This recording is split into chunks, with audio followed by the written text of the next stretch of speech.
Hey guys, Paul here from Military History Gear Review, and today we are going to be checking out the U.S. Army's modular sleep system. This thing is a beast, so be sure to stick around.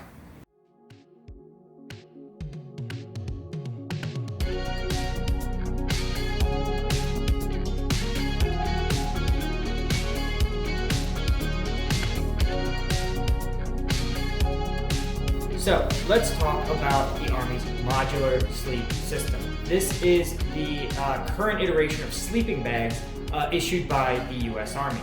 Now, it comes in 4 parts. The first is just a compression stuffed sack, almost exactly like the kind you get in any other piece of commercial outdoor gear. But the second part is pretty nifty. It is a Gore-Tex bivy cover. And this is in a camo pattern. This is the ACU one. I think this is the most common on the market today.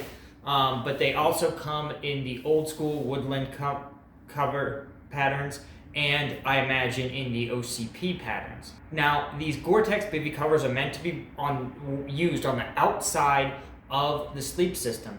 They are, of course, breathable, but waterproof. They have a small Velcro hood, right, that comes over top, so it fully encloses the bag. So you can be in the rain in that bivy bag and you yourself will stay dry.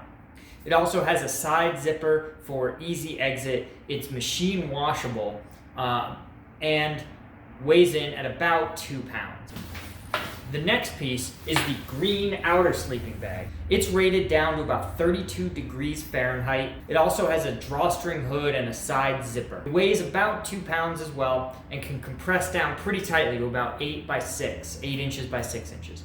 And this is very comparable to your standard lightweight sleeping bags that you can get commercially. The next part is the intermediate sleeping bag. And this is much heavier, as you can see, with a much denser filler. It's rated actually down to -10 degrees Fahrenheit. It's the exact same style as the green bag, but weighs about twice as much, or a little over 4 pounds. The appeal of the MSS is that it's modular, right? Modular sleep system. And that means that you can configure the loadout that you want for the conditions that you're out in.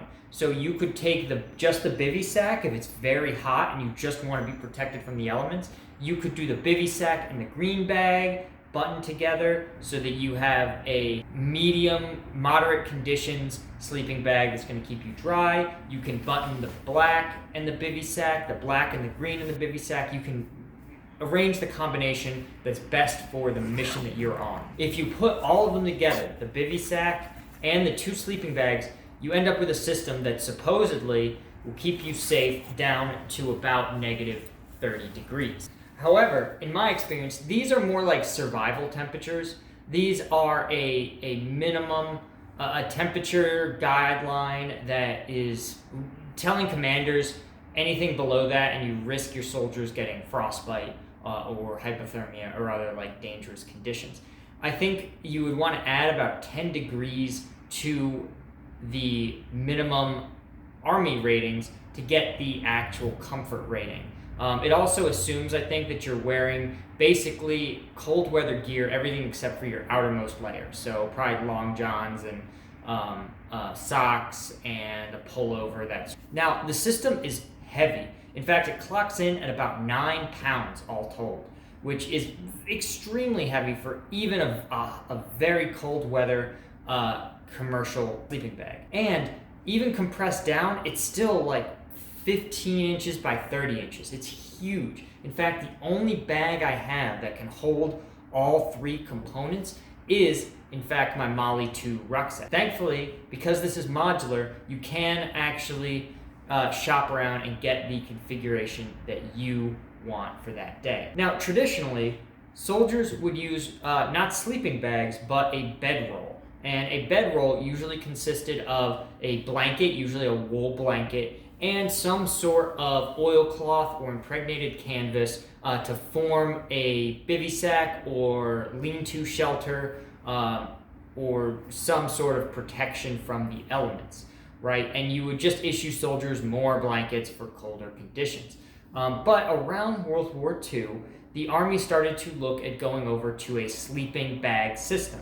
This was, of course, going to be much warmer for folks than just issuing them wool blankets, one on top of the other. The first troops in World War II to get issued a sleeping bag were actually mountain troops. And this, of course, makes perfect sense because the mountain conditions were some of the most extreme, and the ability to preserve body heat as efficiently as possible was a huge priority. Again, mountain troops were also, you may recall, one of the first to receive true framed rucksacks. And of course, later in the war, regular frontline infantry folks were also issued sleeping bags. And these were simple canvas and down feathering sleeping bags, but not fundamentally different from the MSS we use today. Now, in the Korean War, so much of the Army was fighting in frigid conditions that the development of a newer, better sleeping bag was a real priority. And the Army ended up using one of its existing sleeping bags, the M1949 Mountain Sleeping Bag, and scaling that up and issuing it to all troops in Korea. The M1949 was a heavier duty, more cold resistant, more insulated sleeping bag that was meant to actually be sewn into a sleeping bag liner. Again, not totally different from our MSS. The M1949 was big and it was bulky and it was hard to compress down. But that remained the standard issue sleeping bag throughout Korea, really with minimal changes throughout Vietnam, into almost the 90s, before the Army decided, as part of its force modernization program, that it was going to try to innovate a new sleeping system. It had tried with some experimental extreme cold weather sleeping bags, but they were totally separate from the standard issue sleeping bag given to most soldiers. And of course, the need for a lightweight sleeping bag option was so great that is why many troops created the Ranger roll concept. And if you don't know what the Ranger roll is, I'll link to a video down below. There's a channel called Grunt Proof that has a great explanation of what it is. But basically, it is a standard issue poncho and a poncho liner with a light quilting put together to form a sort of basic sleeping bag type roll, right? And that was used for like intermediate or moderate conditions. Think like a sleeping bag in like a cool night out in the field, right? Because again, the Army had only one option: a huge, bulky sleeping bag or nothing. All right, so the need was great and had been great for a long time, and that was around 2000. The Army introduced the modular sleep system. Now, I took my MSS out on 2 camping trips where the temperatures dropped both nights to around 25 degrees Fahrenheit. The first trip, I actually brought the sleeping bag out in its full configuration, the bivy, green, and black sleeping bag. And it was really bulky, of course. I had to put it in my Molly 2 ruck, but I was super warm. It was extremely warm, as you would expect. I slept in literally just boxers, because I was toasty warm in that sleeping bag. My wife, or her commercial sleeping bag with a sleeping bag liner, she fared quite a bit worse, and was somewhat cold that night.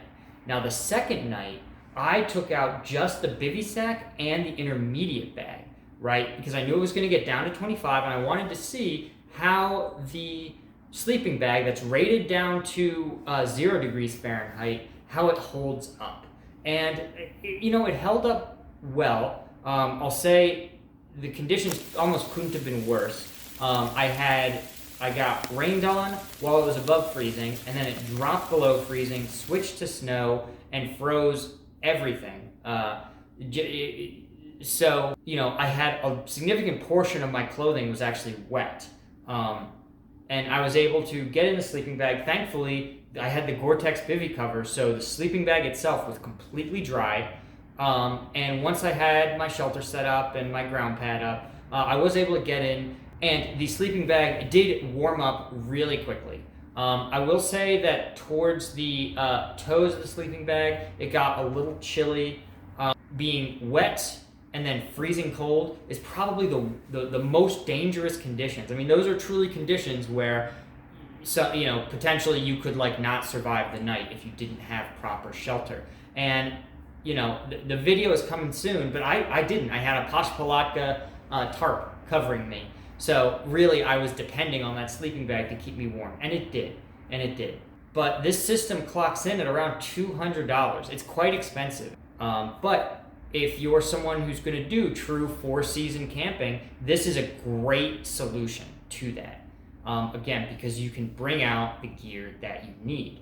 So hopefully you guys got something out of that. Thank you for tuning in. Thanks for watching. If you like my content, please be sure to subscribe to the channel for more cool military surplus camping videos. And if you enjoyed the video, hit like and let me know. Do you guys use the MSS? Do you guys find the temperature ratings to be appropriate? What do you think the bags are rated for? Or what do you use the bags for, in which conditions? And until next time, I will see you guys on the trail.